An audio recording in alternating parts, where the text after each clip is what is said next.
Quelles sont les applications potentielles pour le fameux métavers dont tout le monde parle dans le domaine du B2B, à l'heure où Facebook a été rebaptisé Meta? J'hésite encore pour ma part entre deux graphies, métavers ou Métavers. Alors que les experts se demandent encore si un tel métavers existe bel et bien, pour le grand public, et où Forrester répond à cela par la négative, je me suis tourné vers le célèbre groupe d'analystes indépendants pour faire la lumière sur ce qui pourrait ou non arriver dans le business to business pour ce qui est du métavers. Mon invité du jour est donc JP Gounder de Forrester qui a partagé avec moi ses réflexions sur la façon dont le métaverse ou métavers pourrait évoluer dans divers secteurs et ce que l'avenir réserve au B2B dans ce domaine. J'ai trouvé cette discussion tout à fait éclairante. Voici les pensées de JP sur le sujet. Comme à mon habitude, je livrerai le texte de son intervention en français dans ce podcast et vous retrouverez l'original à la fin de cet enregistrement. Des interviews, des chiffres, des faits, des études. Pas de blabla, ce sont les podcasts de Visionary Marketing disponibles sur toutes les bonnes chaînes de balado-diffusion.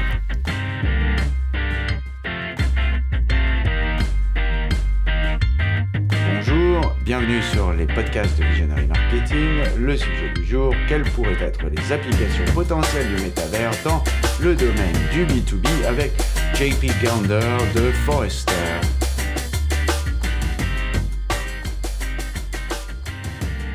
Les technologies du métavers semblent avoir des applications dans le domaine de la gestion des ressources humaines. La main-d'œuvre sera en effet plus distribuée qu'auparavant, prédit l'analyste de Forrester. De plus, les technologies que nous utilisons déjà, comme Slack, sont comparables à des salles de chat persistantes. Ce type d'outil a les caractéristiques d'un monde virtuel où les gens passent du temps de manière synchrone ou asynchrone. Mais cela ne nous donne toujours pas une version riche ni immersive du monde virtuel. Il existe des outils tels que Microsoft Teams et Zoom qui sont plus visuels et offrent une représentation vidéo des participants, nous dit le spécialiste de Forrester. L'opportunité ici est de s'éloigner de ces paradigmes existants et de passer à quelque chose qui est plus proche de la vie réelle. On imaginera par exemple un groupe de personnes qui peuvent se réunir de différentes manières, nous dit-il. Les individus pourraient notamment se promener dans une pièce de manière naturelle et interagir. Ils pourraient également se diviser en sous-groupes et s'immerger dans une expérience qui reflète le vivre ensemble du monde réel. Il existe certains besoins non satisfaits des employés qui tentent de collaborer à distance. Permettez-moi d'ajouter une raison supplémentaire pour laquelle le métavers pourrait être intéressant en B2B, nous dit JP Gounder. La collaboration est un scénario important, mais un autre domaine potentiel est pertinent, celui de l'opérationnel avec la visualisation de jumeaux numériques, digital twins, d'un process de production par exemple ou de lieux distants. Essayons de mieux comprendre les enjeux du métavers B2B à travers un exemple. Au travers du jumeau numérique de l'usine du futur de BMW, vous avez une compréhension incroyablement bien outillée de l'intégralité de l'usine. Les personnes impliquées dans ce projet peuvent ainsi passer du temps à étudier ce jumeau numérique de cette manière très visuelle. Ils peuvent s'y rendre et inspecter différentes parties des processus industriels et les améliorer au fil du temps. Ce genre d'utilisation privée des technologies métavers se concentre sur l'acquisition et la modélisation des données. La simulation est également une application possible du métavers en B2B. Par exemple, pour ces constructeurs automobiles qui développent des véhicules à moteur autonome et qui désirent tester leur création dans un environnement 3D. Donc, je dirais, c'est JP Gounder qui parle toujours, que la collaboration, les jumeaux numériques et la simulation sont trois modes représentatifs de l'utilisation des technologies du métavers en B2B. Les secteurs du B2B où le métavers va jouer un rôle plus important que les autres. Dans le cas de la collaboration, il s'agira de secteurs tels que les services financiers qui emploient un nombre considérable de travailleurs intellectuels. Des fonctions comme le marketing pourraient rejoindre ce club. Cela dit, les réunions hybrides devraient être possibles sous ce mode également, même si cela demande un peu plus de temps pour comprendre comment cela fonctionnera exactement. Par exemple, vous pouvez disposer d'une salle de conférence bien équipée de caméras qui vous permettent de vivre des expériences communes entre ce métavers et la réalité, nous dit-il. Le deuxième groupe sera constitué de secteurs tels que l'industrie manufacturière, l'ingénierie, et ceux dont la production s'appuie sur des usines et qui se prêtent donc aisément aux jumeaux numériques. Enfin, Les entreprises qui fabriquent des produits traditionnels finiront elles aussi par se tourner vers ces méthodes, prédit l'analyste de Forrester. Pourquoi parle-t-on de Métavers maintenant? Est-ce à cause de Zuckerberg? Je pense que Mark Zuckerberg a lancé ce sujet de manière très regrettable, nous dit JP Gander. En effet, les gens ne sont pas très friands de Facebook en raison de leurs ennuis liés à la confidentialité des données privées. De fait, ce métavers est un peu trop associé à Meta à l'heure qu'il est. Cependant, Microsoft en parle depuis encore plus longtemps et le travail que la firme de Redmond a réalisé avec HoloLens et Microsoft Mesh le démontre parfaitement. En fait, Satya Nadella a évoqué le métavers comme un secteur propre à générer de la croissance pour Microsoft. De même, les entreprises qui se dédient au métavers de type industriel en parlent également. Quelles sont les implications du métavers en B2B?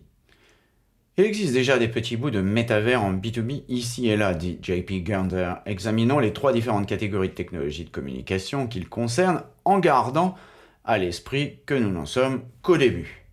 L'espace de travail Meta Horizon n'est pas encore utilisé et est assez nouveau.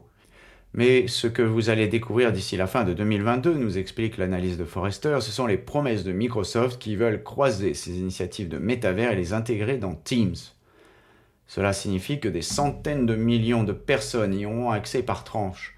Avec leurs avatars, ils auront la possibilité de créer une salle virtuelle et d'utiliser des tableaux blancs numériques. Cela se déroulera principalement dans un environnement 2D, mais c'est ainsi que les jeux fonctionnent aujourd'hui. Les jeux auxquels nous jouons aujourd'hui représentent du 3D sur un écran plat, et c'est quand même une expérience immersive. Vous allez donc bientôt vivre une expérience de métavers similaire à celle des jeux dans un environnement B2B. Microsoft Teams est sur le point d'être un cheval de Troie, nous dit JP Gander pour certaines de ses innovations. Les projets plus spécifiques comme les jumeaux numériques et la simulation nécessitent beaucoup d'investissement dans des environnements personnalisés. Ce sont de gros projets qui requièrent énormément de données. Quand BMW s'est lancé dans ce type de projet, ils ne l'ont fait que dans une seule usine. Il leur reste désormais à généraliser cette démarche à d'autres périmètres. Les autres constructeurs automobiles qui conçoivent de grandes usines auront besoin de temps d'investissement et de puissance de calcul. Mais cela va commencer à arriver au cours des prochaines années. En effet, dans de nombreux cas, il est clair que des jumeaux numériques, digital twins, de ce type peuvent représenter une certaine valeur pour la production. C'est juste, toujours JP Gander qui parle, que ce n'est pas quelque chose qui arrivera du jour au lendemain. Dans le métavers, les avatars sont QJAT. Il y a une bonne raison à cela, nous dit JP Gander, à savoir que le rendu de ces avatars nécessite de la bande passante, de la puissance de calcul et de l'électricité. Si un élément n'est pas intrinsèquement important pour l'expérience, il devient donc facultatif. D'ailleurs, pour ceux qui cherchent à savoir pourquoi les avatars du métavers n'ont pas de jambes, je vous invite à découvrir pourquoi avec The Next Web, et je vous donne un lien dans l'article en dessous de l'image Accenture. Ainsi, le progrès se fera par expérimentation successive. Si les développeurs décident que les jambes des avatars sont vraiment essentielles, nous dit JP Gander, vous les verrez peut-être apparaître. Pour ce qui est des avatars, ce qui est le plus important est, premièrement, de pouvoir les déplacer dans l'espace d'une manière plus naturelle, et deuxièmement, de contourner le problème que vous n'êtes pas toujours devant la caméra, ce qui peut être difficile à vivre pour les autres participants.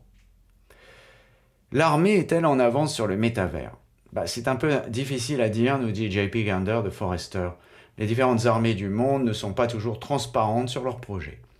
L'armée américaine, par exemple, a travaillé à l'achat de dispositifs HoloLens de Microsoft. Elle a exprimé publiquement l'intérêt d'investir dans HoloLens comme un mécanisme à utiliser, je suppose, en situation de combat, ainsi que pour la formation.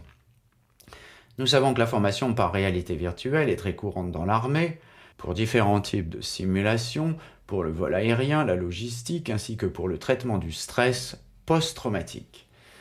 Les entreprises commencent à utiliser la réalité augmentée et mixte sur le terrain, nous dit Gander. L'entreprise allemande de maintenance et de fabrication d'ascenseurs ThyssenKrupp Elevator, par exemple, utilise très largement HoloLens pour visualiser des milliers d'ascenseurs différents qui pourraient nécessiter une intervention. L'objectif est de visualiser l'ascenseur avant de se rendre sur le terrain et d'apporter tout le matériel nécessaire. Ainsi, lorsqu'ils arrivent sur site, ils peuvent superposer le schéma au monde réel. En définitive, cela réduit le temps de réparation de l'ascenseur sur site de 2 heures à 20 minutes, sans compter le temps de préparation. Il ne s'agit pas de se déplacer dans un monde entièrement virtuel, mais de transporter une expérience d'un endroit à un autre. Pour les techniciens de terrain B2B, cela peut être véritablement un élément de transformation. Vous pouvez aussi faire du support à distance. Vous appelez la personne au siège et elle voit ce que vous voyez. Elle peut partir de votre réalité et résoudre des problèmes plus rapidement. Ce scénario signifie que vous faites moins d'erreurs dans votre travail, que le délai d'exécution est plus rapide, que vous offrez une meilleure expérience client et que le temps de fonctionnement de l'équipement est maximisé car il est réparé plus rapidement. Souvent, dans le domaine du service sur site, il faut envoyer plus d'une personne sur le terrain pour résoudre un problème. Le taux de résolution des problèmes dès la première intervention est donc très important. Et si vous pouvez l'augmenter, vous pouvez justifier l'utilisation de cette technologie. Le métavers B2B est-il une mode ou est-il là pour durer ? Il y a un fort risque que cela soit une mode, nous dit JP Gander. Dès aujourd'hui, nous pouvons assister à de nombreux retours de bâton contre le terme métavers. Il suscite peu d'enthousiasme. Les bulles spéculatives existent et se répètent. L'Internet lui-même a été considéré comme une bulle par certains. Mais après la crise financière de 2001, il est devenu incontournable. Je ne dis pas que le métaverse va lui aussi devenir incontournable, nous dit JP Gander. Il n'est pas impossible qu'il s'agisse d'un emballement. Ce à quoi nous devons nous atteler cependant, c'est de savoir qui sont les vrais acteurs du marché qui font un vrai travail en créant une vraie valeur. Une partie de ces innovations se produiront sans qu'on ait besoin de les appeler métavers. Vous allez en faire l'expérience si vous utilisez Microsoft Teams dans le courant de 2022. Dans le B2B, et c'est sa conclusion, il est essentiel de tenter de résoudre les problèmes de manière économique en rendant les innovations utilisables et en se focalisant sur leur adoption par les employés. Et je vous laisse en compagnie de JP Gander pour la version originale de cette interview et en vous souhaitant une bonne journée. And with JP Gander from Forrester, I've asked you to spend a bit of time with us and our readers in order to find out about the kind of applications that there can be with Metaverse in the B2B space. Is that something that you think is really going to happen? So I think we need to take a step back and think about where we've been and where we're going. The short answer is yes, metaverse technologies can play a role in the workforce. We have to think about things like the pandemic and the move to distributed work. We have to think about things like the growth of hybrid work. We will have a permanently more distributed workforce than we used to. Not everyone, everywhere, but there will be a lot of people who are working remotely or working remotely from time to time. We also have to look at the past of the kind of technologies we've been using. You could argue that something like Slack is a persistent chat room. It has the qualities of a virtual world. It has places like channels. It has presence, people spending time either synchronously or asynchronously. But it's not a rich and immersive version of a virtual world. When you move up the chain a little bit, you start to think about things like Microsoft Teams and Zoom that are more visual, but that are really a flat, broadcast style representation of people. So what the opportunity here is to get away from those sorts of existing paradigms and move to something that's a little bit more lifelike. Right? Where we have a group of people who can get together in a variety of contexts and be able to walk around a room, in a naturalistic way, to be able to interact with each other, break off into subgroups, immerse themselves in an experience that sort of reflects what it's like to be together in the real world. And a couple reasons for this. One is that video conferences do create what has been known as Zoom fatigue. Because we are sort of on camera so much, we're looking directly in people's eyes. It actually is psychologically very taxing. Second of all, there are things you can do with these metaverse type technologies that you cannot do. Walk up to a whiteboard, walk up to another whiteboard, include people from all over the world very easily and not in the sort of static row after row of people. So what we're going to find is that there are needs that must be met by workers who are trying to collaborate. And I want to add one other reason why the B2B metaverse might be powerful. Collaboration, of course, is an important scenario, but the other area is really operational, and that is digital twins. the visualization of digital twins of operations or places or both, often both, like what BMW is doing with its factory digital twin that it created with NVIDIA, where you have this incredibly well instrumented understanding of the entirety of the factory. People can sort of spend time understanding the digital twin in this very visual way. They can go in, they can sort of inspect different parts of that process, and they can improve it over time. So there will be this kind of private, if you will, use of metaverse technologies that is focused on the acquisition and modeling of data. And some of that also could be simulation. So a lot of companies developing driverless vehicles are using physics engines, especially with NVIDIA, but maybe others, to figure out what is it going to look like in this 3D world. So I would say collaboration, digital twins, and simulation are three powerful ways B2B can use metaverse. Okay. Are there any industries where the metaverse is going to play a more important role than others? So I think for something like collaboration, clearly it's going to be the industries that have a lot of knowledge workers. It could be financial services, it could be somebody who is working in marketing, or any area where you have a lot of people who don't need to be present in person. Right now, that said, it can also be used in this hybrid mode, but it takes a little bit more to figure out how that works exactly. For example, you may have, a conference room that is well equipped with cameras that allows you to do these sort of joint experiences between metaverse and reality. But I would say the first cut on that is, do you have a lot of knowledge workers? The second group is going to be anyone in manufacturing, engineering, anything CPG, anything with a lot of factory-oriented kinds of operations. That's going to be suitable for the digital twin. Put automotive in there as well. And the simulation might be for companies that are developing advanced products that maybe are so new, like driverless vehicles, that they require simulation. And then we'll eventually see companies that have been making traditional products move into that environment as well. Why is everybody talking about the metaverse? Is it just because Zuckerberg is talking about it, or is it just coming back into fashion after 15 years? I think it's a little bit of both, right? I think it's a little bit of both, right? I mean, clearly, Mark Zuckerberg, has broken open that conversation, and really, by the way, in I think a very damaging way, because people are not very fond of Facebook because of their privacy concerns and that sort of thing. So it's getting a little too associated at the moment with Meta.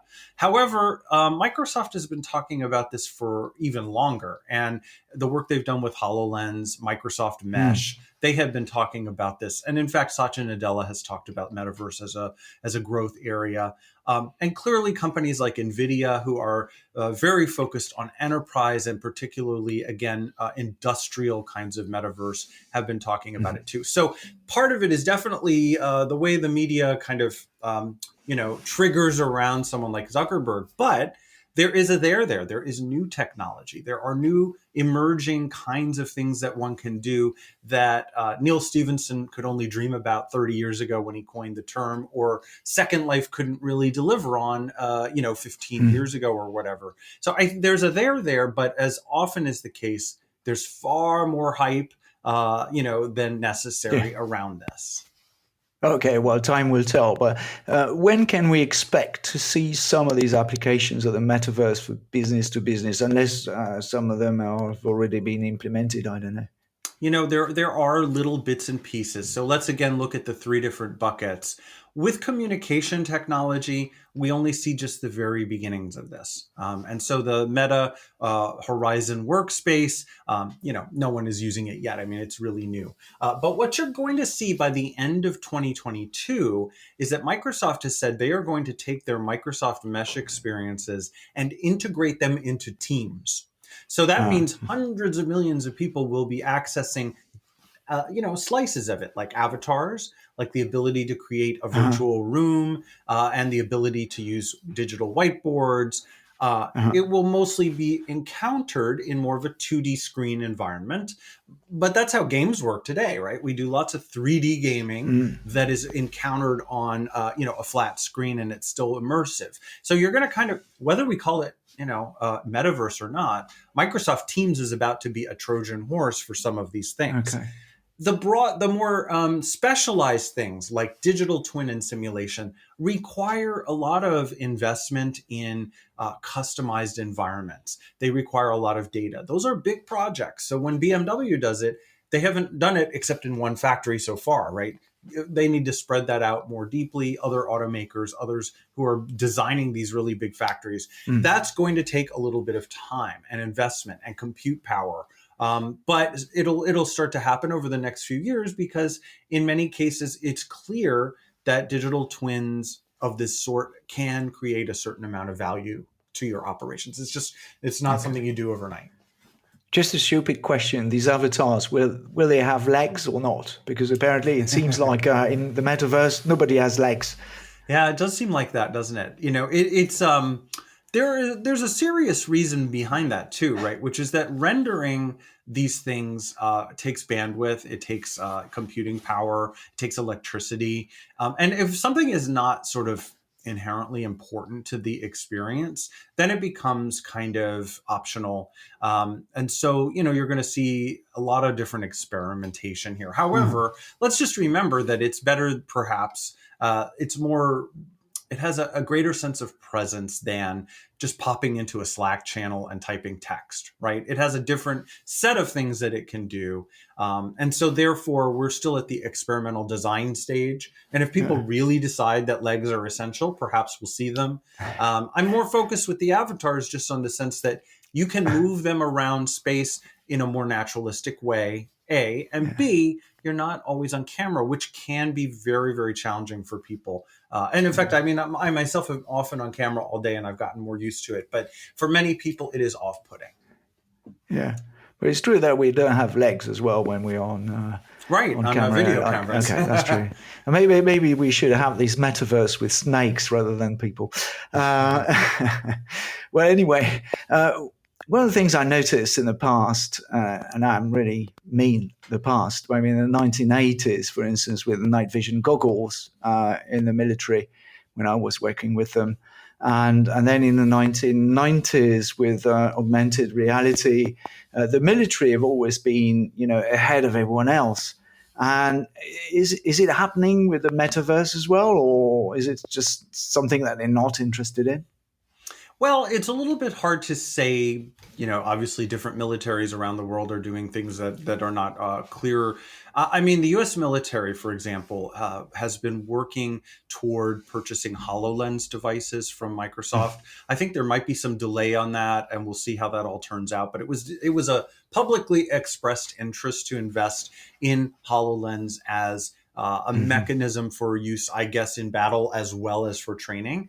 We do know that VR training has been very common in the military, different kinds of simulations for flight and other kinds of logistics, as well as for post-traumatic stress disorder treatment. Right. Uh-huh. So people come back with, very significant PTSD, and they work with a therapist and a VR environment to go back to the battlefield and to work through some of that. So we know that some of these technologies are in fact being used in the corporate environments more broadly. Companies like Walmart and UPS are doing significant training in virtual reality, and other companies are starting to use in the field, augmented and mixed reality to help out. For example, the German elevator maintenance and manufacturing company ThyssenKrupp is using HoloLens very extensively to be able to visualize one of thousands and thousands of different elevators that might be in need of service, visualize it before they go out in the field, understand, bring all of the things they need. Then when they get to the on-site, they can superimpose the schematic over the real world, and they've cut the time of fixing the elevator from 2 hours on site to 20 minutes on site, adding, of course, a little bit of prep time. So you'll find that there are these kind of, and this is all part of the metaverse as well. It's not just a collection of virtual worlds. It's actually taking that virtual experience out into the real world and continuing it on site in various contexts. So I do think that there are some significant, examples of these things already happening, but I don't think that the full metaverse exists at this point where you can sort of easily transfer from any place to any place. That that remains under construction. But from what I hear you saying about what the ThyssenKrupp thing is doing, not going into an entirely virtual world, but actually transporting an experience from one place to another, it makes perfect sense in B2B. I mean, there's no second thoughts about that. It's nothing like B2C, whether people really want to spend time in a virtual world. Here there is a business purpose. Absolutely. And if there isn't, then don't do it in B2B. I mean, for field service technicians, this can be transformative. And by the way, you can also do, remote assistance. So the person back at the headquarters, you call them up, they see what you see, they can draw on your reality, and you can solve problems faster. These sort of scenarios mean that you have fewer errors in the work, you have faster time to completion, better customer experience, higher uptime for the equipment because it gets fixed faster. And oftentimes in field service, you must send more than one person into the field to solve a problem. So the first time fix rate is very important. And if you can raise that, you can build a business case for this technology. Okay, makes perfect sense. So now we understand where the world is going. Now, winners and losers. Who's going to be there? Who's not? We've talked about Meta. You don't seem to like Meta very much. Are they going to be part of the picture? Microsoft, certainly. Well, it's very early to pick winners and losers here. I would say, look, I'm not saying that Meta is out of this by any stretch. They intend to spend $10 billion in R&D. They have extensive platforms that developers will build upon. It's way too early to write them off, but they bring a certain amount of baggage around their social media background. Microsoft clearly has a lot of good technology, and they have a good name in enterprise, but they're not doing everything either, right? Some of the dynamism may sit with companies that are more on the infrastructure side, like NVIDIA. There's going to be different layers to all of this. There are going to be kind of platforms that people build upon. There's going to be software layers and experiences that get built. And much of that work is yet to be done. We haven't even talked about Apple, Google, other gigantic companies, Amazon, all of whom could be relevant players here. But it is, or Zoom, Zoom could get into this. I mean, Slack, Salesforce via Slack. There are many players that may get into this. It's way too early to choose the winners and losers. Yeah. And going back to Meta, they also have Facebook Workplace, don't they?